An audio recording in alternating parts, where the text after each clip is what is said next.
Before humans built cities, wrote, or farmed, they were already doing something incredibly important. They were making art. Why would people who spent every day trying to survive take the time to carve stones, paint in dark caves, or travel miles just to find the right material?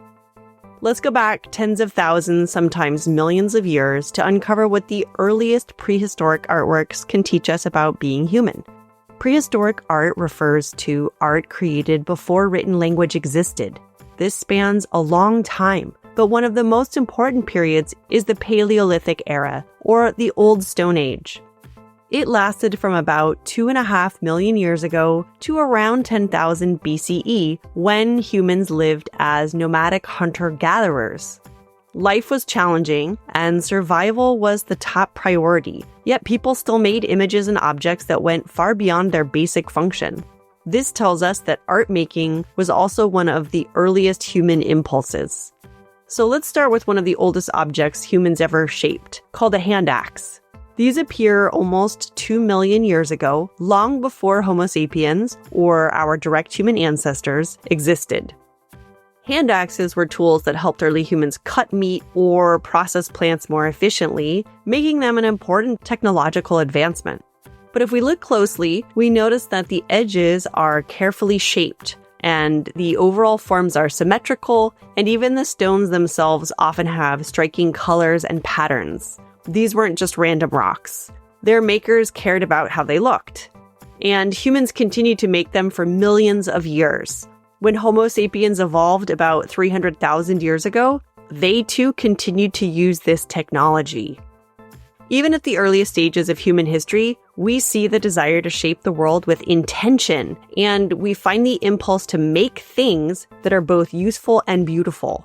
Some scholars even argue that this is where culture begins, because we find humans solving problems creatively by manipulating things found in nature. This also raises an important question. Where do we draw the line between art and technology? In the Paleolithic world, the two were intertwined. People also made small portable objects. One famous example is Lion Man, carved in Germany about 40,000 years ago. It's a small figure made from a mammoth tusk, showing a human body with a lion's head. Now, unlike handaxes or Clovis points, its function isn't obvious. It wasn't likely used for cutting, hunting, or scraping. Perhaps it reflects spiritual or symbolic ideas. Portable objects like this one also remind us that people on the move would craft objects that were easy to carry. Some of the most famous Paleolithic artworks come from deep inside caves around the world. One of the best-known sites is Lascaux in France. Around 15,000 years ago, artists crawled far into the dark, lit only by small fat-burning lamps, and painted massive scenes of bulls, deer, horses, bison, and even a rare human figure. The animals are dynamic and powerful, often shown in motion. Some species shown are now extinct, so these paintings help us learn about ancient life and environments. Why did people paint in caves like Lascaux? We don't fully know. Maybe the images were tied to hunting rituals, or storytelling, spiritual beliefs, or ideas we haven't yet imagined.